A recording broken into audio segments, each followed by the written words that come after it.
딥다운 찬송가 52장 찬양하겠습니다.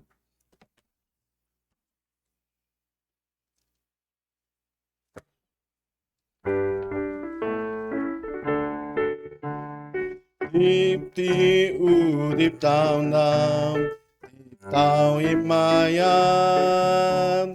Deep, deep, ooh, deep down, deep down in my arms. Do you know my Jesus? Deep down in your heart. Yes, I love my Jesus. Deep down in my heart. Deep, deep. Deep, deep, ooh, deep down, deep down in my heart. Deep, deep, ooh, deep down, deep down in my heart. Do you love my Jesus? Do you love my Jesus? Deep down in your heart. Yes, I love my Jesus. Deep down in my heart. 아멘. 우리 복음성가 304장 호산나 호산나 찬양하겠습니다.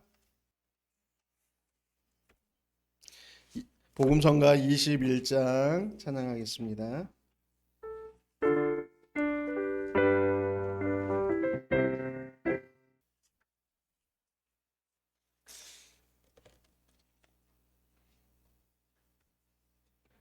기도하겠습니다. 하나님 1부 예배 드리고 이제 2부 예배를 드리는데 2부 예배도 1부 예배처럼 잘 드리게 해주시고 이제 또 이번 일주일은 추석 연휴인데 추석 연휴 동안 코로나도 많이 번지지 않고 추석 연휴 동안 친척들도 만나면서 행복하게 지낼 수 있도록 해주세요. 예수님 이름으로 기도드렸습니다. 아멘. 말씀 보겠습니다. 말씀은 요한복음 2장 1절에서 10절까지입니다. 요한복음 2장 1절에서 10절 한 절씩 교독하겠습니다. 제가 한 절 읽고 여러분이 한 절 읽고 교독하겠습니다. 사흘째 되던 날 갈릴리 가나에 혼례가 있어 예수의 어머니가 거기 계시고 포도주가 떨어진지라 예수의 어머니가 예수에게 이르되 저들에게 포도주가 없다 하니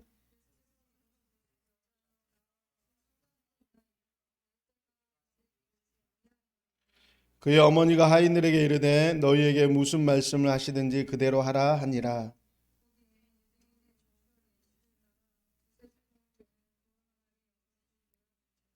예수께서 그들에게 이르시되 항아리에 물을 채우라 하신즉 아기까지 채우니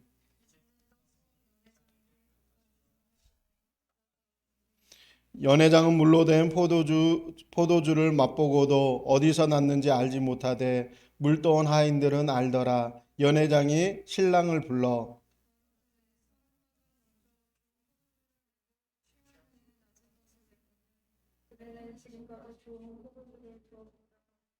아멘.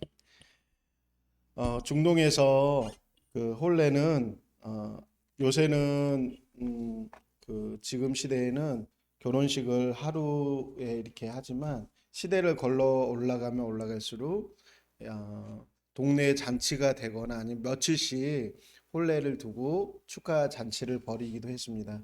중동에서도 마찬가지라고 합니다. 며칠 동안 이렇게 이제 혼례에 대해서 결혼한 거에 대해서 축하하면서 많은 사람들이 몰려들기 때문에 잔치 음식을 하고 그 다음에 친척들에게 좋은 옷을 애단을 보내고 그래서 친척들이 좋은 옷을 입고서 같이 혼례 가운데 참여하는 것들이 있습니다.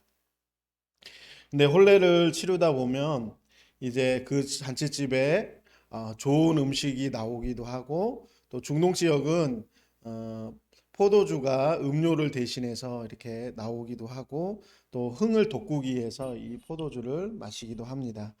근데 오늘 본문에서는 예수님의 어머니 마리아도 나오게 되고 예수님도 나옵니다. 근데 보니까 이때를 추측하기를 예수님의 친척 중에 누가 결혼식을 치렀을 거라고 추측을 합니다. 그래서 예수님의 어머니 마리아도 와서 잔치집에서 이렇게 일손을 거두는 것을 볼 수가 있습니다.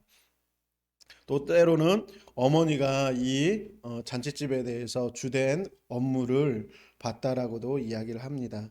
근데 이렇게 전치가 한창 흥이 무르익고 익어가고 있는데 잔치집에 아주 중요한 것이라고 말할 수 있는 포도주가 떨어지게 된 것입니다.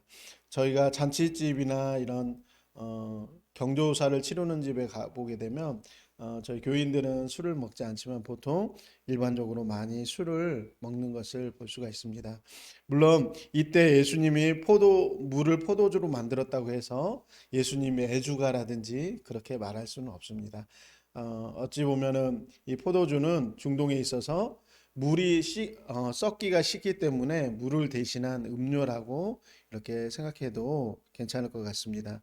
어찌됐든 잔치집에 이 포도주가 떨어졌다라는 것은 그 잔치의 흥을 깰 수가 있기 때문에 아주 조심스럽게 예수님의 어머니 마리아가 예수님에게 부탁을 합니다. 얘야 잔치집에 포도주가 떨어졌다.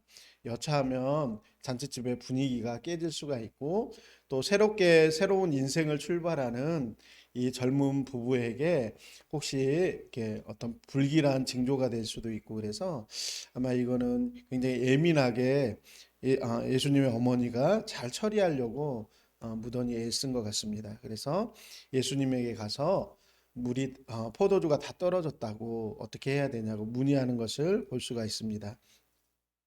이때 예수님이 하시는 말씀이 뭐냐? 예수께서 이르시되 여자여 나와 무슨 상관이 있나이까 내 때가 아직 이르지 아니하였나이다. 여기서 여자라는 말은 우리가 볼 때는 여자라고 하면 이 어머니한테 이게 무슨 말버릇이냐. 근데 원어를 보게 되면 굉장히 공손한 표현이라고 합니다. 그래서 예수님이 어머니에게 지금은 내 때가 아니라고 내가 하나님의 일을 시작할 때가 아니라고 이렇게 이야기합니다. 즉 기적과 이적을 이곳에서 행하실 시기가 아니라는 것을 이야기합니다. 그러나 예수님의 어머니의 그 믿음의 행동에 또 예수님이 얼마나 제자입니까? 어머니를 어떻게든지 도와드리려고 이제 어머니가 하인들에게 너희에게 무슨 말씀을 하시든지 그대로 하라. 그렇게 부탁하고 갔을 때 예수님이 이제 빈 항아리 가운데 물을 채우라고 하인들에게 이야기합니다. 여기 6절에 나와 있는 정결 애식을 따라 두세 통 드는 돌항아리 6이 놓였는지라. 그러니까 유대인들은 굉장히 율법을 철저히 지키기 때문에 집을 들어가고 나올 때 손발을 굉장히 깨끗이 시켜요. 이들의 그 어떤 정결하게 하는 예식입니다. 그래서 그 항아리 물을 부으라고 이야기합니다. 그러자 하인들이 그 항아리에 물을 채웁니다. 자, 항아리에 물을 채웠으니까 거기 항아리에서 바가지로 뭔가를 뜨면 그게 뭐가 되겠습니까? 물이죠. 물을 집어넣었으니까 당연히 물이 되겠죠. 근데 예수님이 물을 그 항아리에 있는 것을 떠서 연회장에게 갖다 주라고 합니다. 그래서 그걸 갖다 줬을 때 연회장이 정말 기대치도 않은 이야기를 합니다. 10절에 보게 되면 말하되 사람마다 먼저 좋은 포도주를 내고 취한 후에 낮은 것을 내거늘 그대는 지금까지 좋은 포도주를 두었도다. 일반적으로 잔치를 할 때 사람들이 정신이 말짱할 때에는 좋은 거 줘요. 근데 이제 조금 포도주를 마시고 알딸딸해지면 그때부터는 덜 좋은 것들 이렇게 내보냅니다. 일반적으로 그러는데 어떻게 당신은 나중에 더 좋은 포도주가 나오냐면서 놀래합니다. 원래는 이걸 먹었을 때 어때야 됩니까? 맹물이어야 되는데 연회를 총주관하는 연회장이 아니 이런 최상급의 포도주가 어디서 나왔냐고 놀라움을 금치 못합니다. 물론 이 예수님이 행한 첫 표적을 통해서 즉 물이 포도주가 되는 표적을 통해서 이제 율법의 시대가 끝나고 예수님의 은혜의 시대가 도래되었음을 그래서 맹물과 같은 율법의 시대가 끝나고 예수님의 진한 포도주와 같은 그런 예수님의 은혜의 시대를 나타내기도 합니다. 그러나 또한 우리가 여기서 눈여겨볼 것은 무엇이냐면 예수님이 하나님의 아들로서 사람으로 할 수 없는 일들을 이제 행하시는 것을 볼 수가 있습니다. 예수님이 하나님의 아들이라는 것, 즉 신적인 능력을 갖고 있다라는 것을 이것을 통해서 예수님이 메시아다, 하나님의 아들이라는 것을 나타냅니다. 물론 사람이 물을 떠다 놓으면 저희 사모가 여기 제가 마실 수 있는 물을 이렇게 떠다 놨습니다.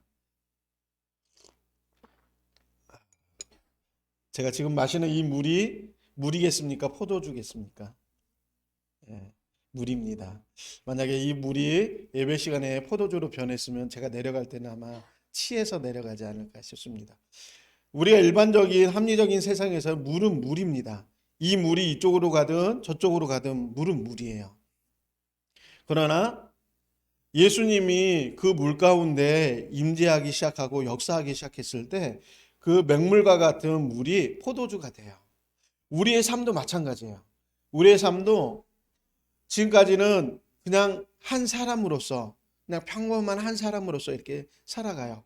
그러나 예수님을 만나고 성령님이 임하게 되면 한 사람이, 전에는 아무 맛을 내지 않았던 사람이 어떻게 변하나요? 자꾸 사람들에게 관심을 갖고 사람들의 필요를 보게 되고 사람들의 필요를 채워주는 사람이 돼요. 전에는 아무런 맛이 나지 않았던 사람인데 예수님을 만나고 성령님이 임하고 나서 그 사람에게서 달달한 포도주의 맛이 나요. 그리고 그 사람하고 같이 있으면 얼굴에 미소가 띄어지게 되고 밝아지게 되고 웃음이 많아지게 돼요. 예수님을 만나게 되면 우리의 인생에 변화가 일어나게 돼요. 그거는 간단해요. 주님, 내 안에 오셔서 제 삶의 주인이 되어 주시옵소서. 저희가 오전 예배를 드리면서 두 주인을 섬길 수 없다고 했어요. 혹 이를 사랑하거나 저를 미워하고 혹 이를 중히 여기거나 저를 경히 여기고 그래야 된다는 거예요. 예수님을 기이 여기고 하나님을 내 삶의 주인으로, 예수님을 내 삶의 구세주로 모셔드리게 되면 어떤 변화가 있게 되냐면 이전에 나만을 위해서 살던 그런 이기적인 삶에서 이제는 예수님이 원하시는 삶으로 바뀌어지게 돼요. 세상에 높고 좋고 소유하는 것을 좋아했던 사람이라면 이제 예수님을 만남으로 사람을 섬기고 사람을 세우고 또 사람에게 필요를 채워주는 사람으로 그게 변화가 되어져요. 그게 바로 물이 포도주가 되어지는 사건이에요. 우리의 인생 가운데 예수님을 만나게 되면 우리 장기려 박사라는 분도 알죠. 가난한 이 나라에 태어나서 평생 가난하게 살았지만 그가 공부를 하고 의대를 가서 의사가 되어서 그가 돈 버는 의사로서의 삶을 살아가는 것이 아니라 가난하고 헐벗은 백성들에 대해서 치료해 주는 거예요.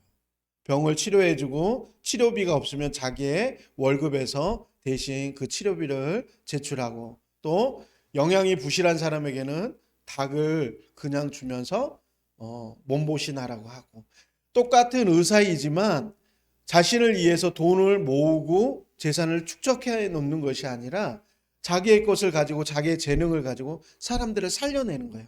그리고 나중에 가난한 이 나라 가운데 의료보험 제도를 들여와서 지금 코로나 이 시대 가운데서도 우리나라의 어떤 의료적인 그런 체계들이 잘 잡혀져 있는 것을 봐요. 우리 한 개인만을 위해서 살 때는 물과 같이 맛이 없어요. 그러나 우리의 인생 가운데 예수님을 내 주인으로 모셔드리고 예수님이 기뻐하시는 일들을 하기 시작했을 때 내 인생은 변화가 되어지게 돼요. 그리고 그것을 통하여서 하나님이 기뻐하시고 나중에 마지막 우리 인생의 마지막 날에 나와 함께 내 나라를 유업으로 받을 자여 하나님이 인정하시는 사람이 돼요. 왜냐하면 네가 배고플 때, 헐벗을 때, 옥에 갇혔을 때, 또 나그네 되었을 때 너가 나를 영접하였고 언제 그랬습니까? 이렇게 물으면 예수님이 성경에 그러잖아요. 너희 중 지극히 작은 자에게 한 것이 바로 내게 한 것이라고. 예수님은 우리뿐만 아니라 우리 주변에 있는 사람들에게 대해서 관심이 많으세요. 그래서 아파하고 힘들어하고 있는 그들에 대해서 손 내밀어 그들을 붙잡아 주시고 함께하는 그 사람에 대해서 예수님이 가난한 자에게 구워준 것은 내게 구워준 거라고 그렇게 말씀하세요. 하나님이. 그리고 그것에 대해서 여러분 심판자이신 하나님께서 얼마나 공정하게 재판하시겠어요. 근데 그냥 재판하시겠어요? 너 마음에 들어? 너 천국, 너 마음에 안 들어? 지옥? 그러시겠어요? 아니에요. 정확한 자료를 가지고서 말씀하실 때도 그러잖아요. 내가 헐벗을 때, 배고팠을 때. 근데 사람들은 몰라요. 제가 언제 그랬습니까? 너의 주변에 지극히 작은 자에게 한 것이 바로 내게 한 것이라. 예수님은 증거를 갖고 말씀하세요. 우리가 이 세상을 인식하고 살아가지 못하지만 CCTV가 달려 있어 봐요. 우리 주변에 얼마나 많아요. 그게 다 녹화되어 있는 것처럼 우리의 인생의 무대에 대해서도 주님이 보고 계시는 거예요. 그리고 내가 아팠을 때 네가 나를 돌아봤지. 그러면서 주님이 말씀하시는 거예요. 그게 바로 예수를 믿는 어, 포도주가 무엇인지 아는 자들의 삶이에요. 여러분 추석을 맞이해서 여러분 친척을 만나고 많은 사람들을 만나게 될 거예요. 여러분 이런 추석 기간 동안 여러분 섬김을 받는 자가 아니라 섬기는 자가 되보세요. 그리고 또 주변에 친척 가운데 힘든 상황 가운데 있는 사람이 있다면 여러분 이번 추석을 계기로 해서 한 번씩 이렇게 만나서 이렇게 기도해 주시고 돕고 그렇게 하세요. 그러면 여러분뿐만 아니라 여러분과 함께 있던 그 친척들이 여러분으로 인하여 힘을 얻고 능력을 얻을 거예요. 꼭 나이가 많다고 해서 나이가 어린 사람에게만 이렇게 격려하고 그러는 거 아니에요. 조그만 어린 아이가 어른을 향해서 삼촌 너무 멋져. 삼촌 볼 때마다 난 너무 이렇게 좋아. 그 한마디가 오히려 삼촌에게 취업 준비를 하고 있는 메말라가는 심정을 갖고 있는 삼촌의 마음을 흡족하게 용기를 북돋워 줄 수도 있어요. 오늘 나와 있는 물이 포도주가 되어지는 것처럼 여러분의 인생을 이제 예수님과 더불어서 여러분의 인생이 포도주가 되어지기 바랍니다. 그래서 여러분이 만나는 사람들에게 누구에게나 맛을 내고 향기를 풍기는 저와 여러분 되시기 바랍니다. 이 시간 기도할 때 하나님 내가 이제 예수님을 만남으로 포도주가 되어지기를 원합니다. 이전에는 아무런 맛이 없던 물이었다면 이제는 달콤하고 또 사람들을 행복하게 할 수 있는 그런 포도주가 되어지기를 원합니다. 이 시간 같이 기도하도록 하겠습니다. 아버지 하나님, 우리가 예수님을 만나기 전에는 물처럼 아무 맛도 내지 못하는 그런 존재였다면 이제는 예수님과 더불어서 아버지 하나님 포도주로 변하여 우리를 만나는 모든 이들에게 정말 아름다운 맛을 그들이 맛보게 하시고 또한 그들 가운데 주님을 소개할 수 있는 하나님의 귀한 아들 딸들 되어지도록 주님 역사하여 주시옵소서. 추석 이 모든 기간들 가운데 하나님 정말 하나님을 만나야 될 영혼들을 우리 가운데 만나게 하시고 또한 우리의 입술을 통하여 생명의 언어들을 그들 가운데 제공할 수 있도록 주님 역사하여 주시옵소서. 오늘도 우리와 함께 하시는 예수 그리스도의 이름으로 감사하며 기도드렸사옵나이다. 아멘. 주님 가르쳐 주신 기도로 예배 마치도록 하겠습니다. 하늘에 계신 우리 아버지여 이름이 거룩히 여김을 받으시오며 나라의 마옵시며 뜻이 하늘에서 이루어진 것처럼 땅에서도 이루어지이다. 오늘날 우리에게 일용할 양식을 주옵시고 우리가 우리에게 죄 지은 자를 사하여 준 것같이 우리 죄를 사하여 주옵시고 우리를 시험에 들게 하지 마옵시며 다만 악에서 구하옵소서. 대개 나라와 권세와 영광이 아버지께 영원히 싸움나이다. 아멘. 이상 예배 마치도록 하겠습니다.